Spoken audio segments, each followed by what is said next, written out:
Hey, this is Irving Gomringer, founder of Perla. Perla represents my journey. Born in Peru, raised in LA.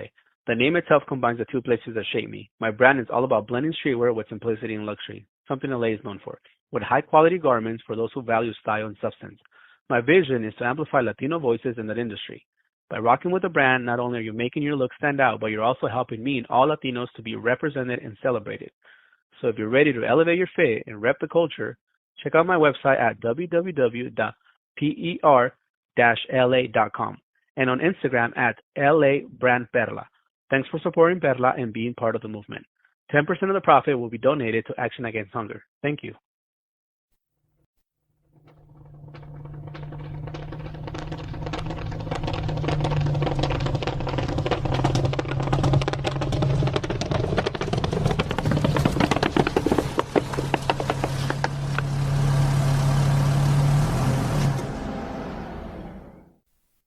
You are now listening to Ride With Me, the Flat Tire Podcast. Welcome to Ride With Me, episode 125. Today is December 28th, 2024. And before I introduce my guest, I'd like to bring up the hotline and the Instagram and all that good stuff. So, Instagram, follow me on Instagram. It's Ride With Me Podcast. So, ride underscore me with me underscore every time. FTA Podcast on TikTok. And then if you're listening on Spotify, please hit that follow button. Please review. If it's also on YouTube, please subscribe. iHeartRadio, all that good stuff. Also, I do have, obviously, the beginning of the podcast is a little quick intro to a little promo of Perla.com. Please make sure you check him out. Check out his merch. He is sponsoring the podcast, so again, it's not somebody that's just random ad that Spotify gave me. So none of that good stuff. And then the hotline, guys. Again, I can't stress this enough. You can call the hotline and you can you can ask a question. It could be a question to me. It could be a question to an episode that you listen to. And if there was a follow-up, if you have a follow-up question, if I forgot to ask my last guest something, and you feel like you have that question, go ahead, feel free and send me a voice message. Again, the number is 818-806-8595. You can call it anonymous. That way, I don't have access to your phone number.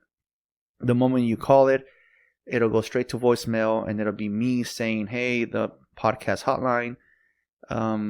Leave a name and where you're calling from, and ask the question." The question can be for me. The question could be for a guest that I've had in the past, and you had a follow up question. And shit, if you want to know what's up with Officer Ricky, he hasn't been on for a while.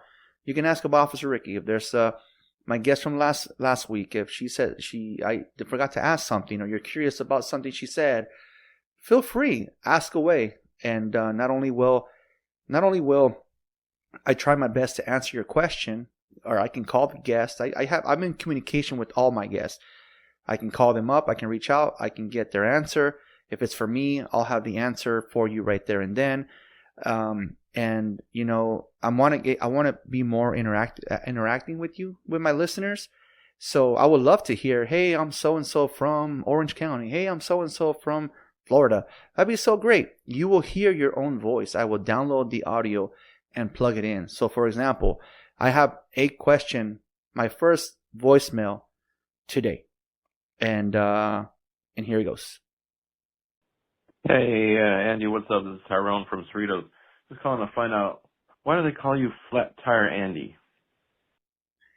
So now I'm going to answer Tyrone's question. Tyrone, thank you for leaving a voice message.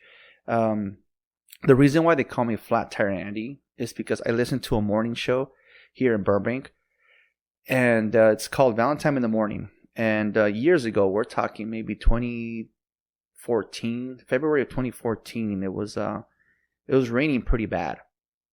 We're talking cats and dogs.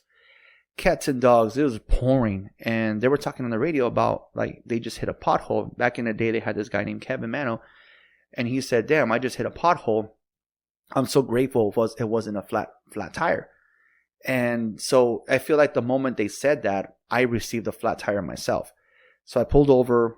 I was actually in Rancho Cucamonga.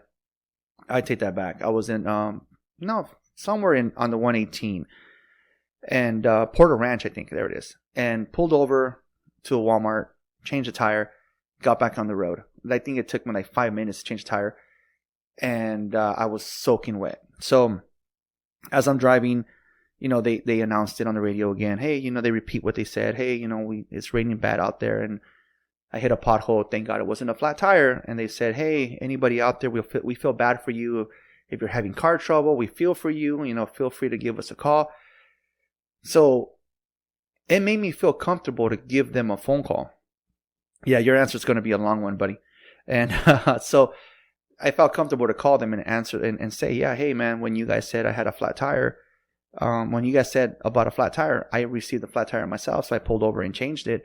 And so after that, they made me feel so comfortable, so welcoming, that every time I called in about a different topic or a different story or whatever the case would be, I always ended the conversation by announcing myself as, hey, I'm the flat tire guy. Where pretty much that's how the Flat Tire Andy name was born, because then they started just, saying on the radio, oh, Flat Tire Andy was here. Flat Tire Andy came to the studio, or Flat Tire Andy came to Knott's, or whatever the case would be. So by me reminding them who they were talking to is how the nickname was made. So thank you for your question. I know a lot of people do ask that same question. And if you guys want to hear that whole story again, you're more than welcome to listen to episode 5, where I have another regular listener on there, Wooden Hat Ed. He also got a nickname from the same radio show. So now on to my guest. Daniel, how are you, buddy? I'm good. How you doing, Andy? I'm good, bud. Just so what? It's the last podcast of the year, man, for me. And what's New Year's got for you, man? What's plans for New Year's Eve? I always stay home for New Year's. I feel like it's amateur night out there, so I never went out, even as a kid, so I always stay home. We always go to my in-laws. Somebody will host, and we go to their house. I told my wife, we got to start changing that up. Maybe start staying at home once in a while, or host at our house, or have friends come over or something. But yeah, it's always we go to somebody else's house, man. You're lucky for that's what I like to do. I like having everybody come over me. Yeah. No, I honestly, like, there's friends that tell me, hey, man, why don't we just hang out for the day? And yeah, but we always have plans at the in-laws. It is what it is. But yes, Daniel is someone I met on TikTok, and like I've been saying for a while, all my new friends are from TikTok, and so Daniel agreed to come on the podcast and share his story. So Daniel, let's get into it and start getting to know you, man. From what I understand, you live in the East Coast. I do. I grew up in Brooklyn, Bensonhurst, Brooklyn. Brooklyn. That's I've never been to New York. I've never been to that side of town. All I know is that there's a bunch of islands, so I have no idea where Brooklyn's at. Changed a lot. It's not what it used to be. Really? Yeah, unfortunately. And you've been out there your whole life? You lived out there your whole life? I lived in Brooklyn probably about 30 years, yeah. And then I moved out here. Now I'm in Jersey. Oh, okay. Jersey. Nice. And you have obviously a family man yourself? I am. I'm married, wife, one child, 10-year-old boy. 10 years old. I have a daughter through a previous marriage. And she's an adult by now, I'm assuming? My daughter will be 17 this year. Oh, pretty close to an adult. Yeah, no, yeah. My son's gonna be 18 in August, so it's almost up there, man. Almost up there. So, what is it that you like do for a living? I'm an engineer. I'm a mechanical engineer now by trade. I also produce my own music. Right. So I started probably about just a little over a year ago producing my own music. Before that, I was probably in the car business for around 20 years. in the automobile business. So you were a salesman or a mechanic? So I started off as a salesman. I was a salesman for around a year, and then I got promoted to a manager. And 2 years after that, I was a general manager. Then I got into training people. So I was a national sales trainer. Then I started holding seminars in large franchise dealerships around the country and training their new staff and hiring their new staff and even helping with management. What got you into sales, bud?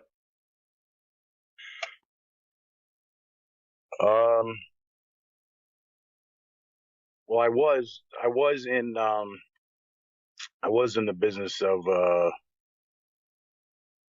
I was in asbestos removal. I was a supervisor in asbestos removal, and something happened with that job.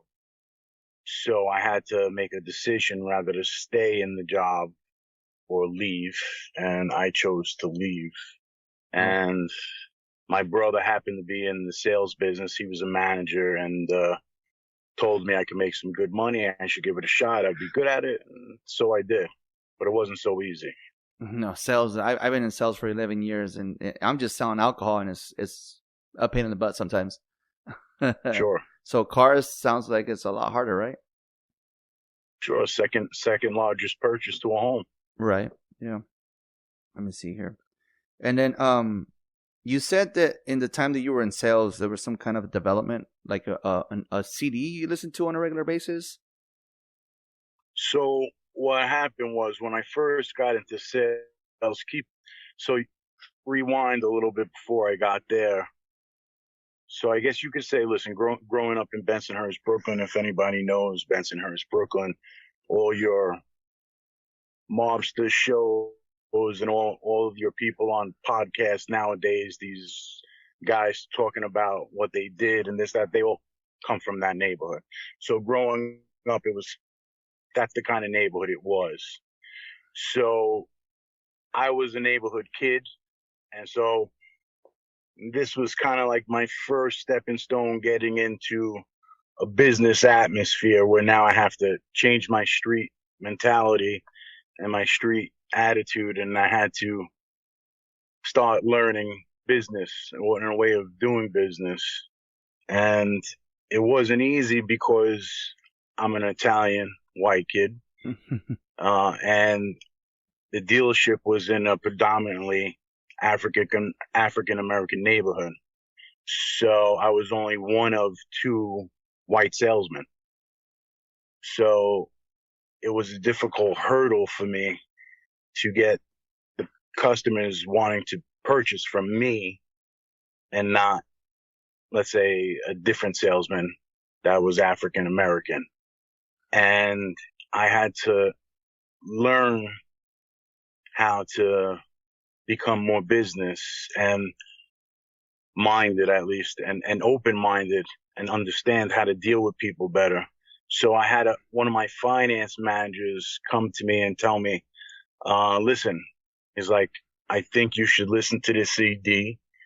I think it will help you with your sales and understand how to sell better. Because he saw I was frustrated and it was Dale Carnegie, How to Win Friends and Influence People. And I still listen to that CD today every once in a while. It really helped me a lot develop and change in a lot of different ways, not only in sales, but as a person too. Oh, okay. Yeah. No, that's everyone's still trying to develop to better themselves and stuff. And if it takes a CD to help you out, that's awesome, dude. That's great. That was just a start. Yeah. Yeah, that's great, man. And you said you lived in Brooklyn, like pretty much for your whole childhood, right? I'm assuming. Correct. So were you in New York when the 9/11 thing happened? I was actually. I was in New York. I was actually watching TV. I just finished school for the asbestos removal as a supervisor in it, and my company that I was working for actually was in charge of all the debris that ended up in the museum and stuff like that, like all the big antenna that you remember and all Oh, that that's, stuff.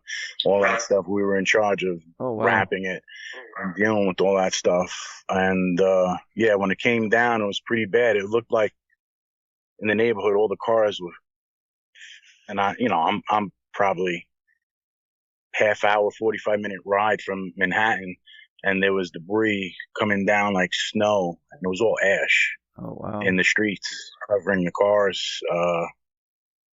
One of my neighbors died. One of my good friends' wives that wasn't even supposed to be in work that day, she took off so she could be with the kids on Halloween. She worked so she could be off Halloween, and she wound up dying. She was pregnant. Oh man. In the building. And I lost another friend that was in the maintenance field. And I picked up one of my good friends from the highway. You know, I remember he had to walk home. He was covered in all debris and ash, and I had to pick him up from the highway because they shut everything down. It was crazy. I mean, we only saw it on TV, but I'm sure living through it and being there is a totally different ballgame compared to what we saw. Oh, definitely. You know, because everyone from the neighborhood kind of like worked there. Even my dad at one point worked down there. You know, my dad was, used to be a commodities broker. So he was down at the Trade Center when one of the other bombings happened, but they did it in the basement, so it wasn't successful. And that was back years before. I believe that was back in '93. Yeah. Correct. Yeah. Correct. That's crazy, man. Yeah. You know what? What kind of pisses me off right now is all these newer kids that make jokes about 9/11, like the memes that they make. That like they're so freaking disrespectful, man. But you can't stop people on the internet from doing stupid shit, right? No, unfortunately not. And a lot of good people lost their lives that day. Oh, I'm sure there was, man. And from the asbestos point of view and my point of view, like, you know, most people don't realize that one whole building was all asbestos, and the second building was 3/4 of asbestos. So all that debris now, when it comes to asbestos and it goes into the air. So if I have ash hitting my car in Brooklyn from Manhattan, that means there's asbestos in the air too. So when they say that the air was clean back then, let me tell you, it wasn't clean. And people all over Manhattan, including Brooklyn, breathed in asbestos. Yeah. And that stuff really don't hit you until like 20 years later. I believe that there's a cover of a magazine or I know it was all over the news and in newspapers and stuff, that lady that was covered in ash, it was all over. It's like one of the most famous photos out there. She recently died of cancer, and they're saying because of the stuff she was breathing during 9/11. 100%. 100%. Yeah. All the workers down there, they had sheetrock masks. You can't work in that stuff in a sheetrock mask. You know, you have to have special gear, you know, when you work with asbestos, and it was impossible to deal with it, you know, and it was just too overwhelming. So they had to lie about all that stuff, and that's what they did. It was a total lie. Right. That's crazy, man. Yeah, well, like I said, it wasn't from out here to over there. Two different scenarios, two different pictures. We saw it on TV. You guys lived it. It's freaking crazy, man. It's crazy.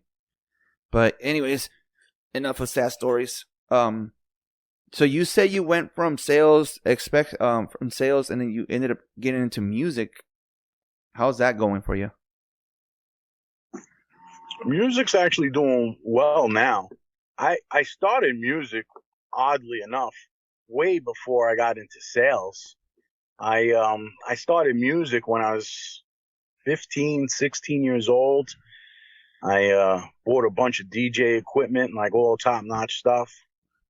And I started spinning music back then, and I was really good. I mean, I lived and breathed DJing. Like when I was a kid, every second out of the day that was free, I was learning how to DJ and play music. That I got so good that one of my brother's friends that ran some of the biggest clubs in Manhattan back then, which was like Limelight and the Tunnel, asked me if I wanted to like open the club as a DJ. And for any DJ, that's like wow, even to open, even like, opening times, like probably like 10, 11 o'clock. No, not too many people are there yet, but just to have your name on something that you're DJing in one of those clubs, is on your resume is like amazing to have. Like all those guys, like Danny Teneglia, Victor Caldron, all these big names that we know nowadays, they were spinning. They were headliners back then. So it would have been a great opportunity for me, but I was too young, and my mother wouldn't let me travel to Manhattan. So I always tell her that she ruined my life. Even to today, I say, you ruined my life. Oh man. But all jokes aside, that would have been a great opportunity. So What? I wound up still DJing. I opened up a company with my friend, and I started doing weddings and stuff like that. We were doing well for young kids. We were doing really good. We had a lot of accounts, but it wasn't me. I like doing clubs. I like that kind of music. And you said you were like 15 years old. Is the reason why your mom wouldn't I was let you young. go, right? Yeah, I was young. Yeah, I was like 15, 16. And so, when I was like 17, I winded up selling everything, and I went to cooking school. Oh. I went to culinary school. Yeah, I went to the French Culinary Institute, like one of the best cooking schools you could go to, actually. That's two different things, man. That's crazy. Totally. I love cooking. I'm an Italian guy, I grew up standing on a stool watching people cook. What do you helping think? out. What do you think about the people that make spaghetti and break the spaghetti in half before they throw it in the pot? Oh God, my ancestors turned in their graves. I have a buddy of mine. His name's Ryan. He's Italian also, and I don't know why he came over. I think he came over one day to do a podcast, and I was in the middle of finishing up making dinner, and I told the boys, okay, all you guys got to do is, boil the noodles and call it a day. Break them in half and throw them in the pot. He's like, you fucking serious? Did you just tell your boys to break the fucking noodles in half? Oh, shit. My bad, bro. My bad. He was so offended, man. Oh, that's funny. So what got you into cooking? What's up with that? Oh, always loved cooking from a kid, helping out in the kitchen with my grandmother, standing on stools, helping cook the Sunday sauce. And so I was always into cooking. And then my father's mother was a baker, so I learned baking from her. And I also could draw and paint. So artistic side is like, that's why I kind of went baking instead of coloring. I went to the baking end of it because you could get a little more artistic with baking than you can like in the food side of it. And so I did that, and that's why I went to cooking school. Nice. I wanted to go to Dale Earnhardt School of Racing, but that was another thing they wouldn't send me to. So that's no joke. That's the truth. I got 2 strikes on them. Damn. Are you gonna pull like what my kids say when we act up? In their eyes, when we act up, they're like, "That's it. You're going in the home. When you're old, you're going in the home." That's their joke. It's too late, man. She is in a home, but she's with me. Oh, okay. We're together. Gotcha. Yeah, they always like they like to quote is it Billy Madison? They're like, your hands hurt? Well, your back's about to hurt because you just picked up landscaping duty or some shit like that. Oh man! When she's in the home, the old lady. Yeah, it's funny. Yeah, but that's crazy, man. Cooking school. That's I never assumed to ever do cooking school. I mean, I can make a mean pancake, but never to go to school for it. That's crazy, man. As much as I wish she would have said yes and let me have gone, I guess now as a parent myself, I'm like, I probably wouldn't have let my kid do that either. Travel on the train or all those records and stuff like that at that time of the night in that environment, I probably wouldn't do it either. Right. Well, you bring up your mom a lot. How's your relationship with your mom? How was that growing up? Both my parents, they were, I was fortunate. I had good upbringing. I had good parents. They were always there for me for everything. Every football game, every practice. They were there. They made sacrifices for, I guess, me and my brother to always be there. Because, they could have also probably did more with themselves in their lives, but they chose to be there for their kids. Right. And that's important. And that's kind of like what we're going through right now with the boys. They're in the marching band for the high school, and we're pretty much giving up our weekends to go and help with the loading of the trucks and stuff like that. Right now we're on a break, so I asked the wife, man, like, I need time to myself. I need time to record podcast episodes. I need a break. And so she gave me a schedule when we don't have to go help at school. So I'm trying to knock out as many of these as possible. And because I know what I know about that sacrifice, your parents. Sure. It's important to us as parents that we need time, like you're saying, to ourselves too, sometimes for each other. But for kids, and I feel like that's what's missing nowadays. Kids nowadays, we fill them with stuff.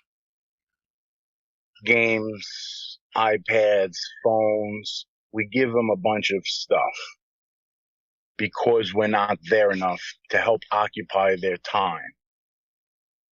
All that kids will forget one day. It's love and attention that they need from their parents.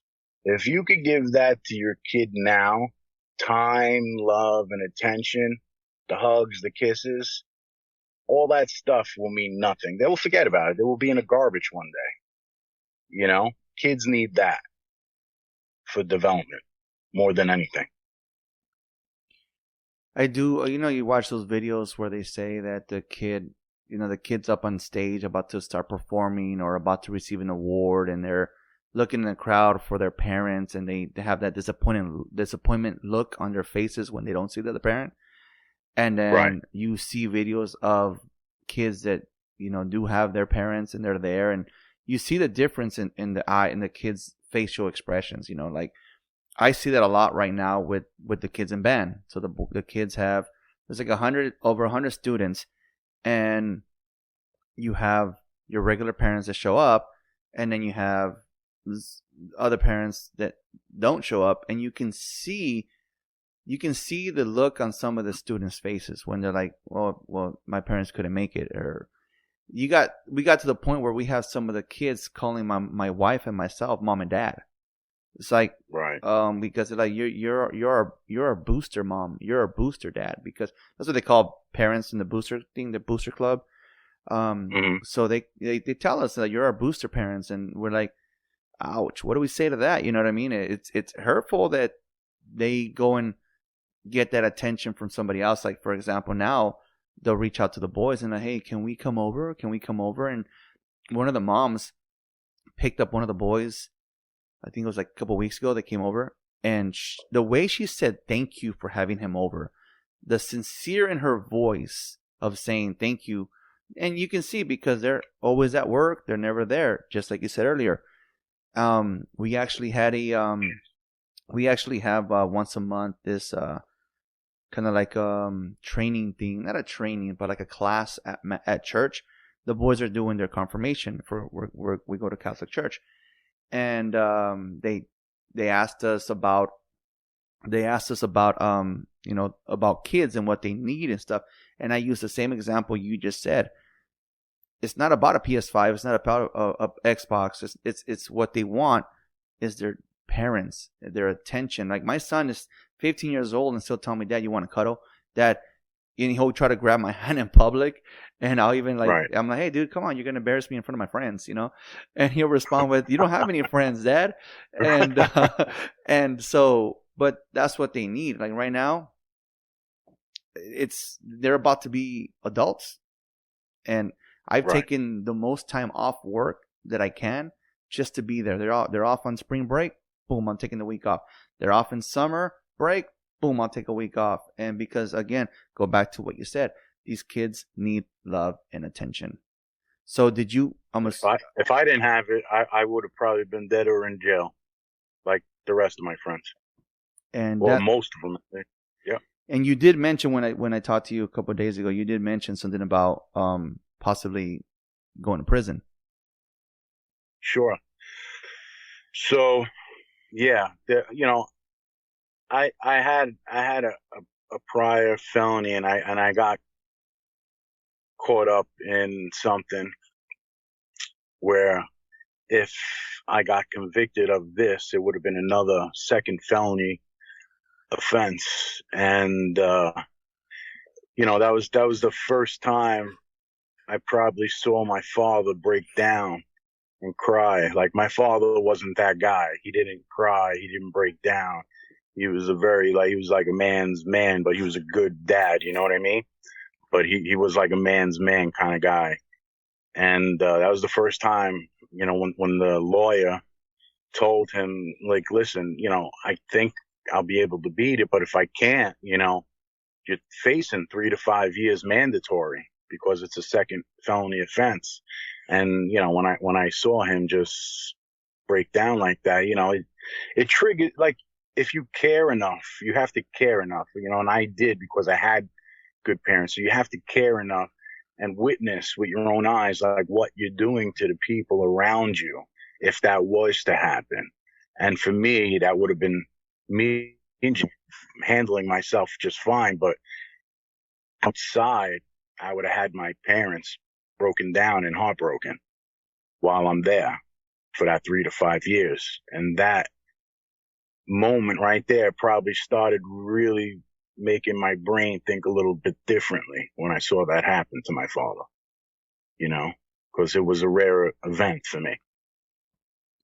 So obviously you had a great relationship with your father, but like, you have memories as a child that remind you of stuff, and then obviously we can get up to that point where he cried. So take us back memory lane, man.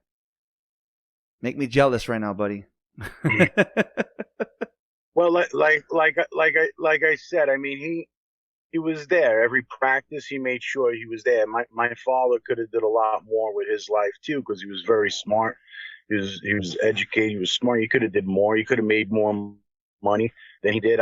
They weren't rich. I didn't grow up in a rich family, so I don't want anybody to think I was a rich kid. By all means, I had to buy my first car myself. I wanted better clothes. I had to get a job. I worked when I was a kid. I helped put down linoleum tiles and carpets and stuff when I was probably 13, but to make my own money. And then I did other things too, right, that I probably shouldn't have done. But this is sometimes what you do. That you're kind of a subject of the neighborhood a little bit too, because this is how it was, the neighborhood. And people that know the neighborhood, that might be from the neighborhood, will understand what I'm talking about, But I always had my parents to fall back on and guide me in the right direction. And, always, like, I love me and care about me and worry about me and call me if I'm, out too late, where are you, and stuff like that, So, then, I got into a couple of situations, and then that happened. And, I don't want to say I straightened up 100% because I'd be lying, but I started being a little bit more aware of my mistakes and mistakes I could make, and trying to make better decisions. I think when I got into the car business, I think that's when I really started changing, who I was a little bit, and the way I think, because I wanted to be somebody different. I didn't want to be that neighborhood kid anymore. I wanted to be more of the business guy, because I was making really good money, and I wanted to try things that people outside of my neighborhood didn't try, and go places that people outside the neighborhood really didn't do. Like, I wanted to be more like the wealthy guy with a good job, and go to the places that they go, and dress like that and be like that. I didn't want to be like the neighborhood kid. Right. Well, I mean, Brooklyn has a lot of, like, freaking New York and Brooklyn and all that. It has a lot of, like, movies that about, like, back in the days and stuff like that. I was that one with Al Pacino that comes to mind. Donnie Brasco. And was it Bronx Tale? Is it Bronx Tale? Maybe Bronx Tale. Yeah, sure. that when I hear when I hear New York and stuff like that, that's what I back in the day, that's what I picture is something That's like, what it was. yeah. It was exactly that. You know, it was exactly like that. Don't get me wrong. It was great. It was, you know, it wasn't a bad thing. It was a great thing for the neighborhood.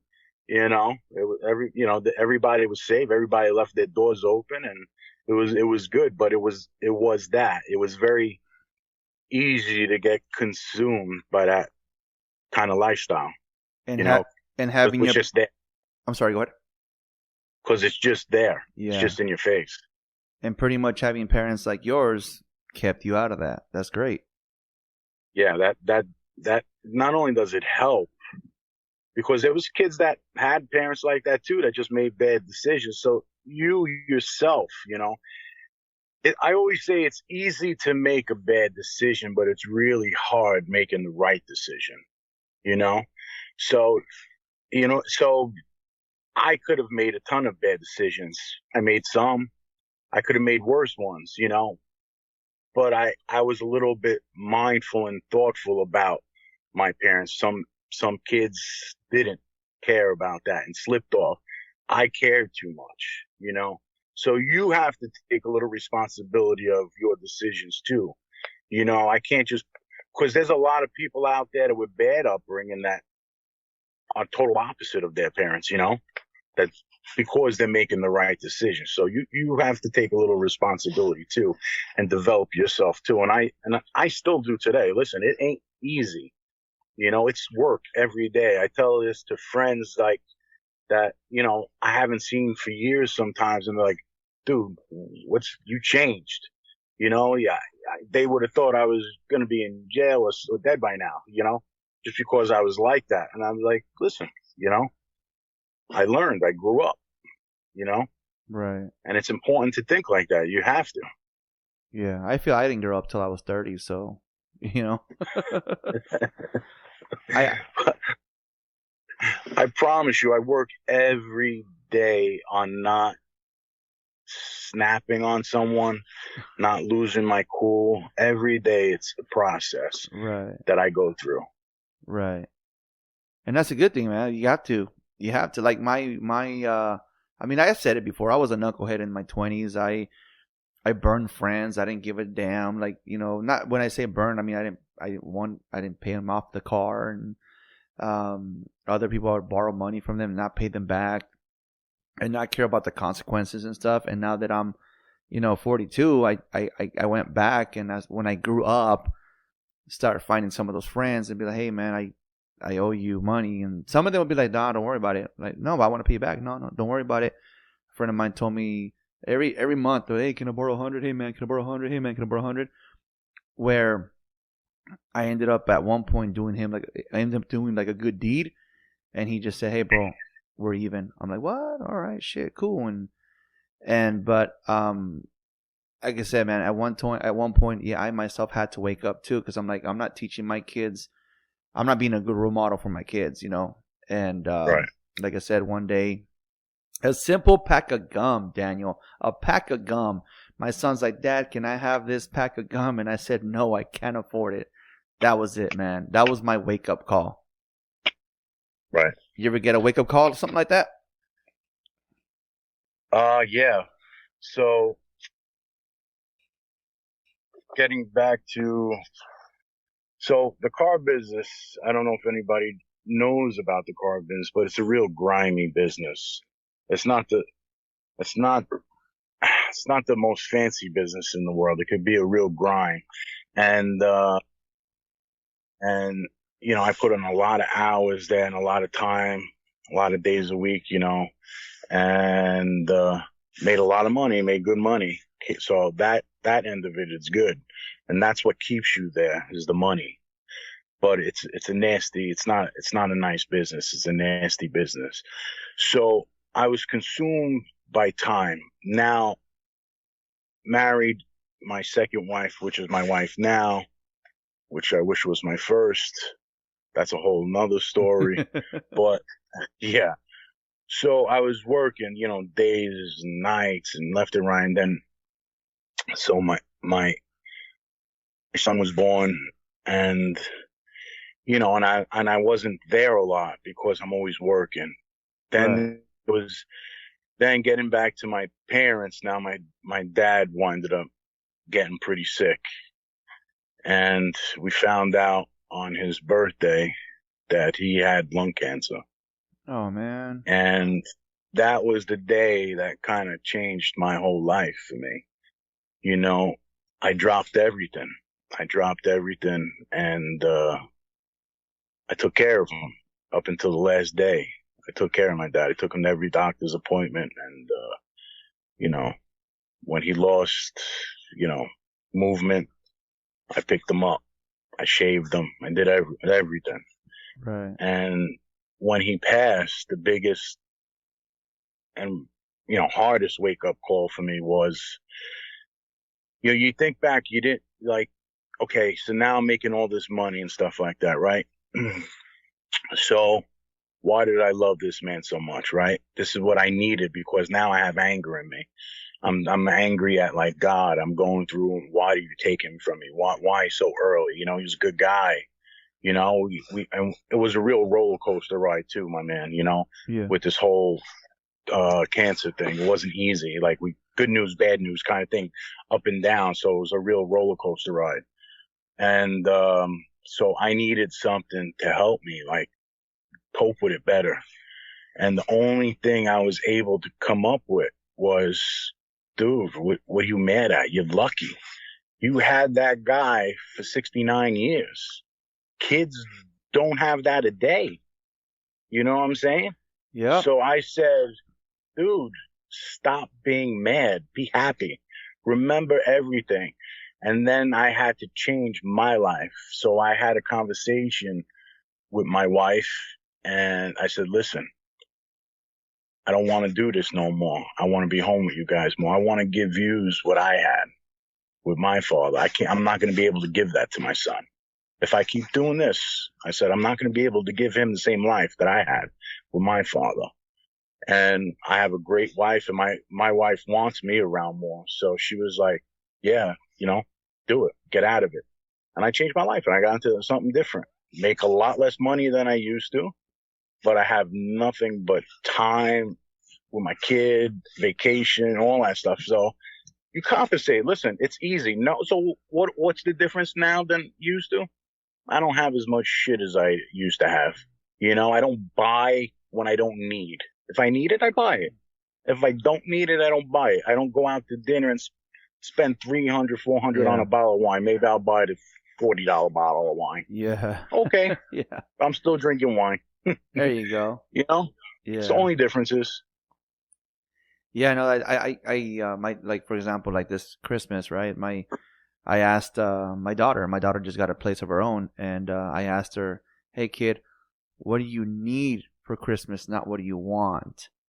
And then she was like, "Oh," and she asked for a queen size mattress, and I'm like, "Okay, cool." Amazoned it over there, right? And the same thing comes with the wife. The wife said, "What do you want for Christmas?" And I'm like, "Well, as an adult, Christmas don't exist anymore, because if I wanted the new Call of Duty 6, I went on the computer and bought it myself. You know what I mean? Right. If I want something, if I wanted this, I can just get it whenever I want. My wife can eyeball something and be like, "Ooh, that looks pretty cool." I look at my bank account, boom, let's go get it. Let's go.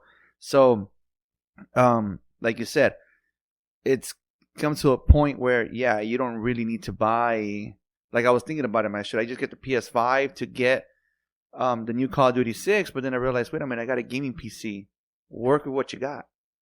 So, right, like you said, $400 bottle of wine. Same thing here, bro. Yeah, same. Yeah, I already have same thing. Me and my wife really don't even exchange gifts like that on Christmas no more. We do it it's all about the kids now. Yeah, exactly. The nieces, the nephews, and that's it. We don't really care, because, like you said, when we need something, we go buy it. Yeah. Yeah, my sister, she lives in Chicago, or 2 hours from Chicago, Rantoul, Illinois, and I sent all my nieces and nephews a Christmas gift, right? So she responded back and sent us all a gift card, And I'm like, why'd you send it to us too? And she's like, I only got the kids. She goes, no, well, it's 4 of you guys, and you sent 4 gifts. I'm like, oh, come on. We're at the stage in our lives that we're pretty much paying back for our own gifts. Like, you know what I mean? Right. Like, right. what's the point of having a gift exchange if you're going to give this? Okay, here, I only spent $30 on this, but I got a $30 gift card. I'm like, what? We just pretty much bought our own shit. You know? Right. It's silly. Yeah, so I think it's all about the kids. Like, honestly, when the holidays, birthdays, my wife for my birthday, what do you want for your birthday? Nothing. I don't want nothing. Can we just grill? Can I just have friends over and we just grill? That's all I want. Just grilling. Other than that, but we didn't get into you're speaking highly of your wife, man. How'd you find your wife? She actually worked for me in the car business. I hired her. Oh, okay. She worked for me. Yeah, she worked for me. She worked for me in the car business, and at that time, but I was already married to the first person I was with, and so there was nothing there. And then when I got a divorce, I asked her out, and we went on a few dates, and it was the best thing that ever happened to me. There you go. Honestly, that was good, man. Yeah. No, that's good. It's just they say the women is what makes the men. At the end of the day, she definitely completes me. She understands me. She's great. No, that's good, man. Yeah, that's good. And so, the way, pretty much like you said, you're gonna go, like, you didn't want to do to your kids, like, not be there for your kids. So, I'm assuming how your dad brought you up is how you're teaching your kids. Exactly. I want all that for him. Yeah. Everything that I had, and I try to do that. I try to I'm there for everything. Every event at the school, every meeting, I show my face. Dinner time, we sit down, we have dinner together, because I do that. I make sure my schedule reflects that, where I could be able to do that, which ain't easy all the time, but I make it happen. Yeah. It's important. Those things are so important for kids' development. I can't say that enough to everybody. Like, kids need your time. I don't care what you give them. It's going to mean nothing in the end. It's your time that will matter. Right. Because that's all I had.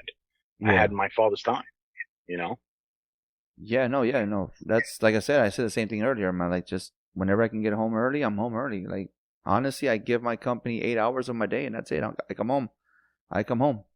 So they're gonna start their winter break, and I want to spend as much time with them as possible. That's a good thing. Sorry.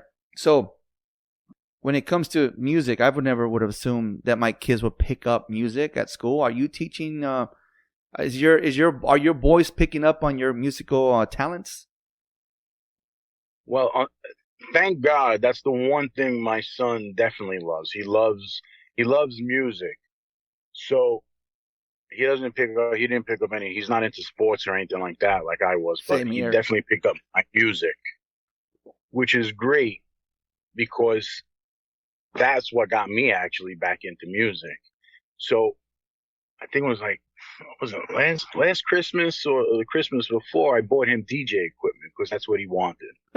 So I bought him DJ equipment. Yeah, 10-year-old kid wants some DJ equipment. No problem. Yeah. I'll do it all day long.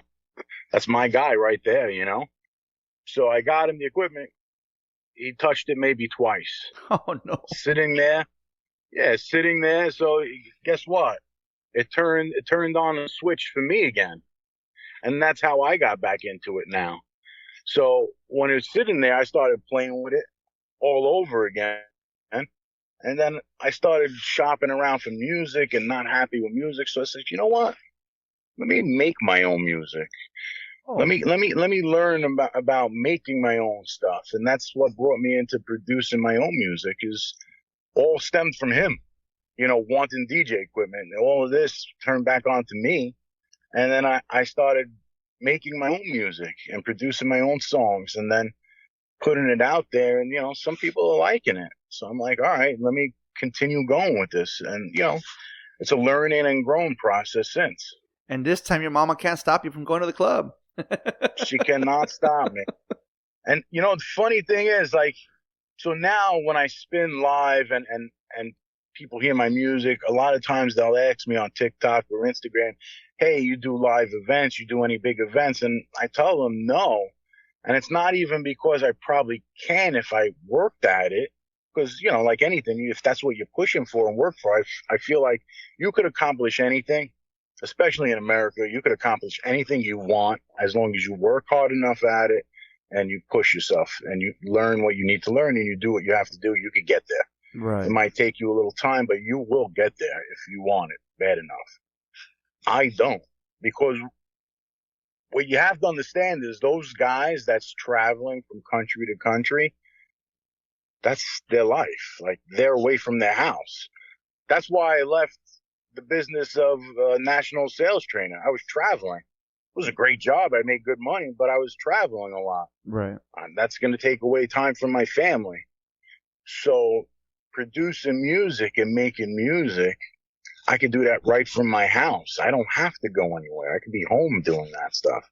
So now I'm still with the family. I still get what I want out of it, which is making music, and I could put it out there. Thank God we have the internet nowadays, and we could put all this stuff out there without leaving our homes. So my goal is to just get people all over the world, which I have. When I look at my SoundCloud, I have people in China and here and there listening to my music and playing my music, and it's a great feeling, and that's where I want to go. I just want people to listen and know me for my music and have other DJs play my music. I'm not looking to do events all over the world. That's not the person I want to become. Right. Because that would take time away from my family, and that's no good for me. Yeah, I know. I believe I said the same thing a couple of years ago. Hey, man, you think about getting promoted? And I'm like, nah, my kids are still little. They're still little, because I see the managers, man. They clock in at freaking 5 a.m. They don't get home till 5 o'clock in the afternoon. So Right. I get that mentality, bro. We need to be with our kids Right. more. Yeah. Just I like your time home. Just what was it? The couple weeks ago.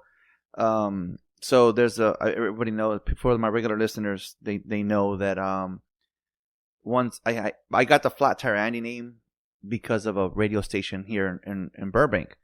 A little quick backstory. Got a flat tire. It was raining. They asked if anybody had car troubles to give them a call. Gave them a call, and the Flat Tire Andy name was born.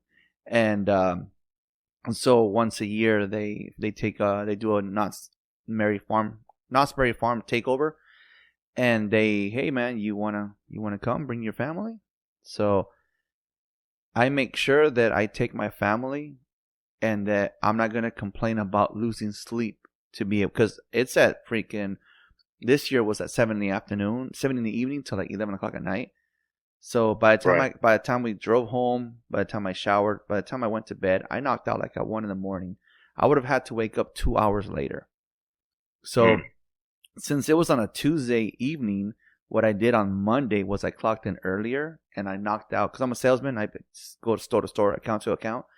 And I knocked out as many as I could for Monday and Tuesday. On Tuesday, I knocked out my Wednesday stop so that on Tuesday evening, I can enjoy myself I can enjoy the time with my kids without wondering, thinking, or saying, shit, I got to go to bed, guys.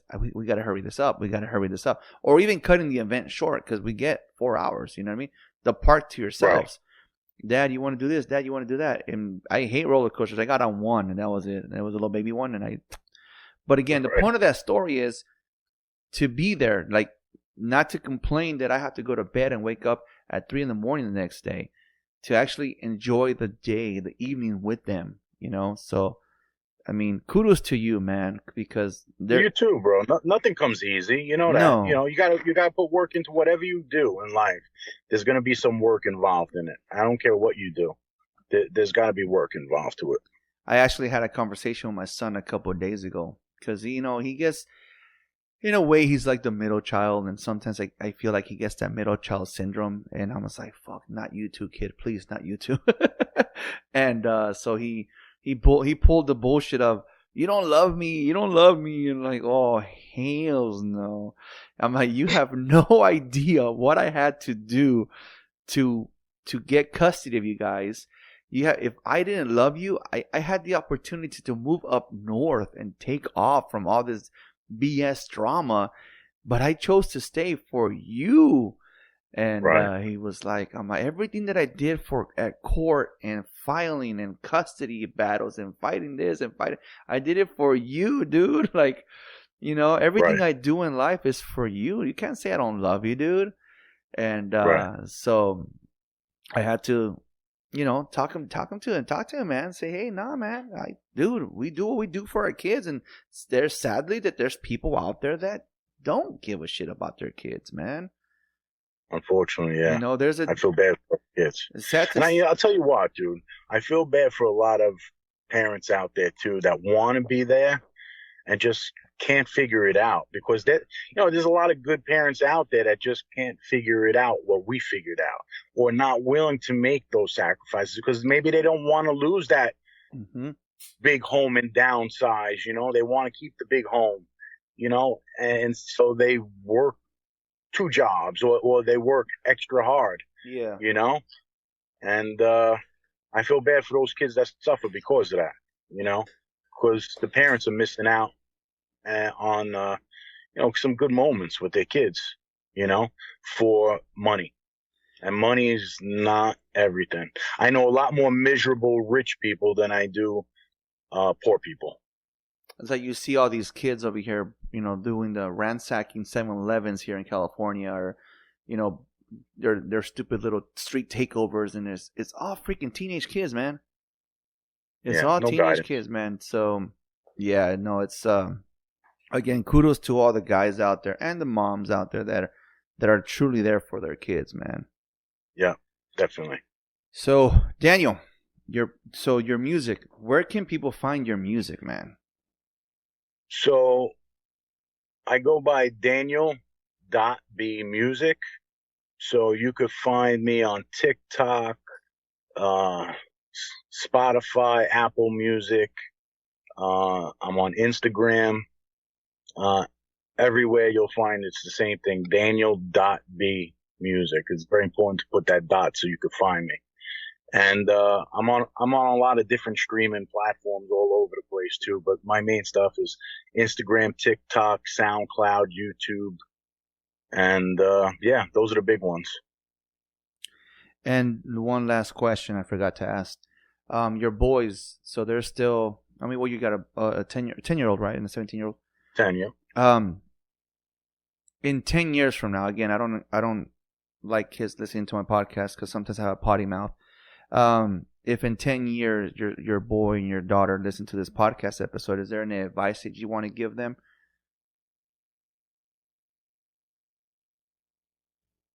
Just be happy. Just be happy. I don't care what you do in life. Just be happy doing it. And that's all that matters. To me, that's all that would matter. Just being happy. Don't stress yourself out about money. Don't worry about things. Just be happy. And I hope that you're happy with me as your father. That's awesome, man. That's awesome. That is awesome. So again, guys, this is my guest, Daniel. Met him on TikTok. Go check him out. Go check out his music. Go give him a follow. Real quick, again, the hotline, guys. If there's something that Daniel said and you guys have a question, you guys have a follow-up question, I can easily reach out to him and get you that answer. The hotline number is 818-806-8595. Leave a voice message. You can call it anonymous so that I don't see your number if you're worried about that. You can leave a voice message, and then I can always download that voice message and play it on. You will hear your voice on the podcast episode. Again, Instagram is Ride With Me Podcast. TikTok is FTA_podcast. If you listen on Spotify, hit that follow button. YouTube, hit that follow button. I'm also on iHeartRadio, Pandora, and all that good stuff. Don't forget to check out Perla.com. He's the guy at the beginning of the podcast episode. And my friend, his wife was on the podcast last week. Top Tier Window. Give them a check out. Daniel, thank you for taking the time and being on the podcast. And, thank you for having me. And like I end every podcast, Daniel, thank you for riding with me. Definitely. Any day. Thank you for listening to Ride With Me, the Flat Tire Indie Podcast. You can also listen to us on iTunes, Spotify, and Podbean.